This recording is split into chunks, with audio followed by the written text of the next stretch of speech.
Ya, ada banyak memang peristiwa yang mengernyitkan dahi, menggelitik, mengundang tanya dan lain sebagainya. Di antaranya ada banyak. Misalnya RUU penyiaran, di mana jurnalis investigasi eksklusif tidak boleh lagi ditayangkan. Itu ada pertanyaan juga. RUU penyiaran 32 tahun 2002. Ada pula toksik yang kita bicarakan pada malam hari ini. Ada pula kaitan ke menteri. Undang-undang kementerian akan diubah dari 34 menjadi 40. Sebelum saya lanjutkan ke Bung Rocky, tadi saya janji untuk Bung Rocky lagi, tapi Bung Zulfan ingin bicara, silakan. Menarik tadi Bung Rocky mengatakan soal ideologi partai. Partai mana sekarang yang punya ideologi? Kan nggak ada juga. Jadi sudah sama semua, hampir semua partai ini pragmatis. Semua partai pragmatis. Semua pasti nggak. Kalau yang milih oposisi dan tetap pada oposisi kan boleh dikatakan itu ideologis. sikap politik. Tetapi pragmatismenya tetap, kan? Gitu loh. Jadi bukan berarti kalau dia oposisi dia tidak pragmatis. Bisa dia pragmatis. Gitu kan, itu kan pilihan aja. Nah, jadi menurut saya ini juga persoalan survei ini. Kalau sebenarnya kan dari hati nurani Ibu Mega kepinginnya kan Puan. Tetapi karena hasil survei Ganjar yang tinggi, maka diputuskanlah Ganjar. Nah, bukan ideologi itu.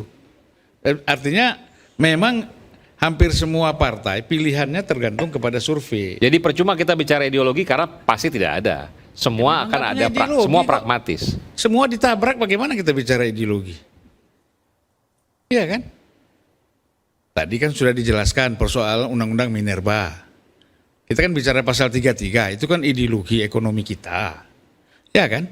Kemudian kita bicara lagi aspek-aspek keadilan yang lain. Nggak ada aspek ideologi di situ. Tapi Undang-Undang Minerba itu saya apresiasi terhadap Demokrat, satu-satunya fraksi yang menolak.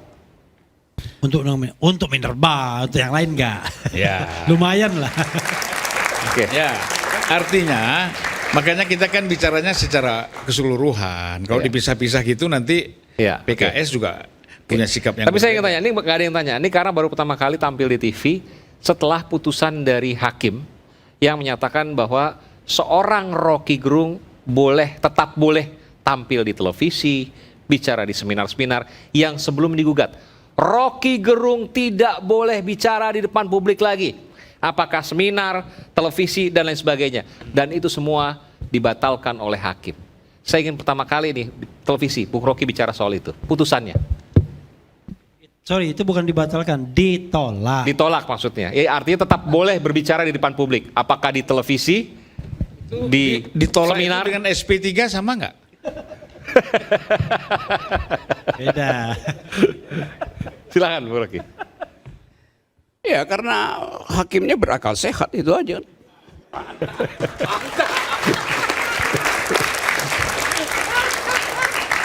Oke, saya lanjut soal toxic person, toxic people itu.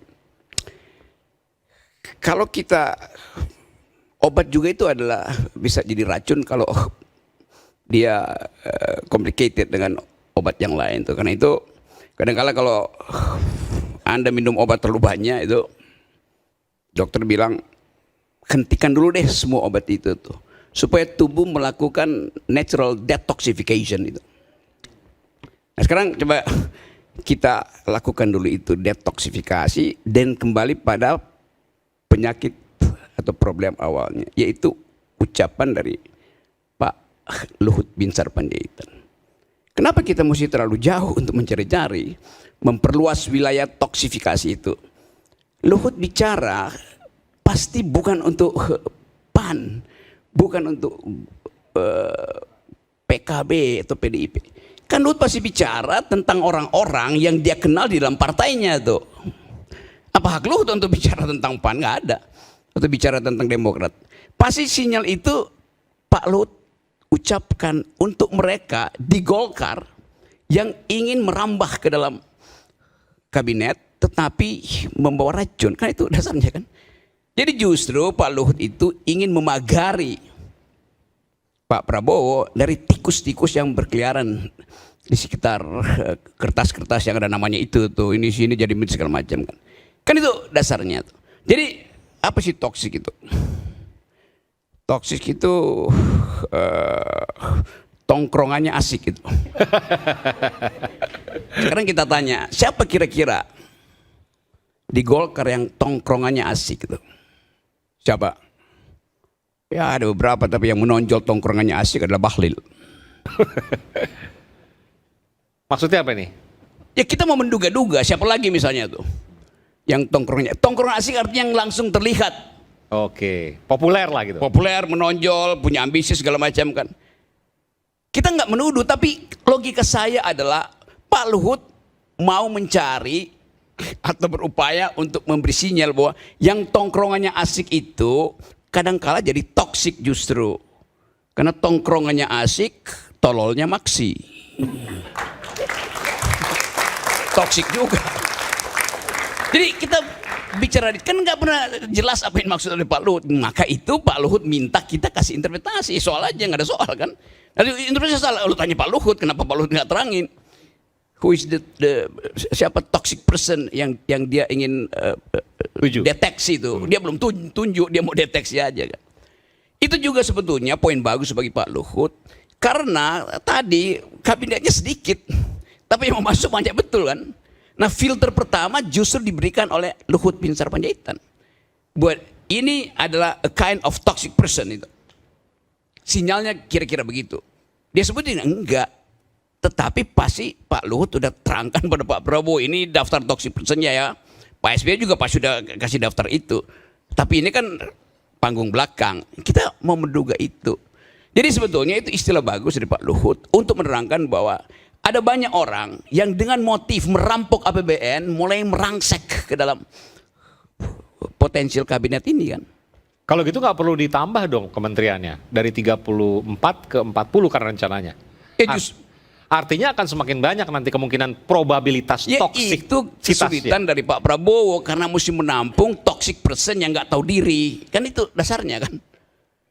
Tapi poin kita selalu ada mau lihat seberapa jauh daya tahan psikologi Pak Prabowo menghadapi potential toxic person ini. Potensial.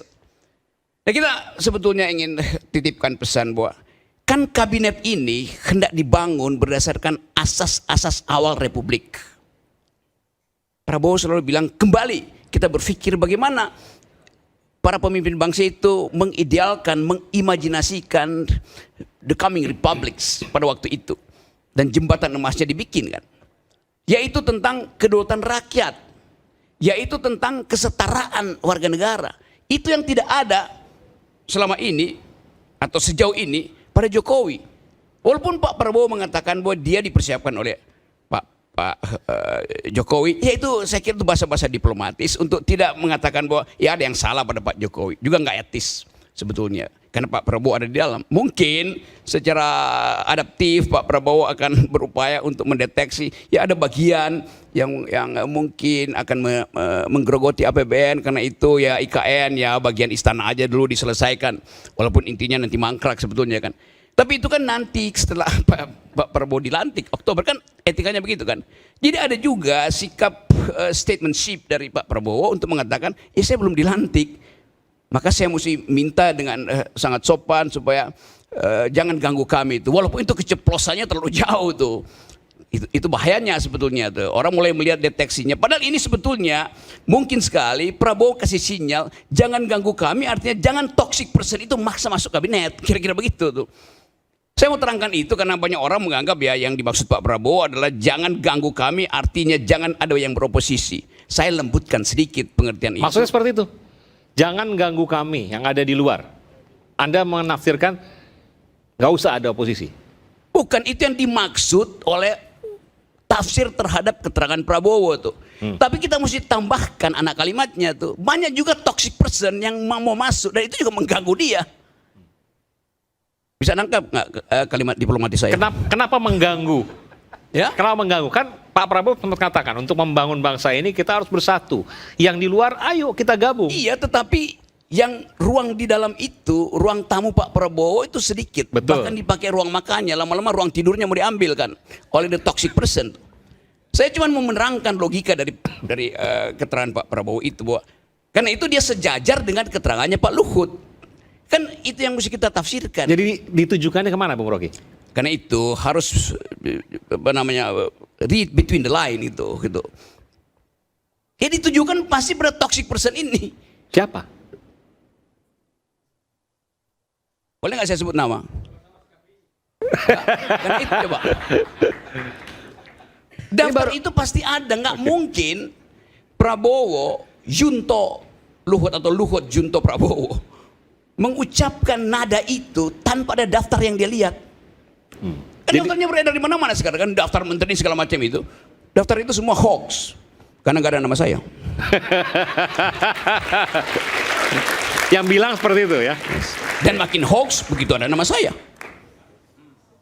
Jadi ini yang terjadi karena ketertutupan informasi akibat dari proses politik yang legitimasinya kurang itu. Bagi Prabowo tentu jelas Prabowo tahu legitimasi kurang, maka dia ingin jangan sampai nanti dengan kekurangan legitimasi efektivitas kabinet juga akan digerogoti oleh toxic person. Itu kan jalan pikirannya kan. Saya terangkan itu dari cara kita mengamati gerak-gerik politik Pak Prabowo hari-hari ini. Jadi sekali lagi kalau misalnya Prabowo menginginkan koperasi itu jadi soko guru perekonomian rakyat dan jadi tumpuan kabinet yang akan datang. Tentu mereka yang menginginkan wilayah-wilayah yang import, subsidi importnya tinggi itu dipegang oleh 2-3 menteri itu. Mereka yang menginginkan ekstraktif industri itu masih dikuasai oligarki itu pasti berupaya masuk ke kabinet itu. Dan itu artinya merusak agenda koperasi, agenda ekonomi rakyat. Kan itu dasarnya. Jadi sekali lagi penting untuk melihat jalan pikiran lain tuh, atau jalan pikiran samping dari problem toxic person ini. Sekali lagi kita mungkin mulai mendeteksi itu, kan ini tuker tambahnya makin dalam itu. Tentu PAN, Golkar segala macam itu menaruh 9 misalnya itu padahal jatahnya cuma 4. Akibatnya apa? Ya di dalam Golkar sendiri mulai terjadi saling amputasi antara mereka. Toksik dengan toksik kan saling membunuh kan. Akhirnya demikian juga di semua partai yang masuk di dalam koalisi itu kan. Jadi persaingan itu mulai terjadi justru, dan itu akan membuat Prabowo itu pusing bagaimana mendistribusikan itu tuh. Dan bagi kita ya biasa aja kan, kita nggak terlibat di dalam soal-soal seperti itu. Oleh karenanya ditambah menterinya menjadi 40. Iya, justru itu ditambah menterinya tuh supaya seolah-olah ya semua dapat bagian. Tapi itu justru jadi nggak efisien kan? Kenapa? Anggaran makin banyak dikeluarkan untuk biayai istri-istri menteri, ponakan-ponakan, pembantunya segala macam. Ya masih terjadi lah itu kali itu. Ya sampai situ dulu deh. Kita kembali saat lagi, Doa Bersuara.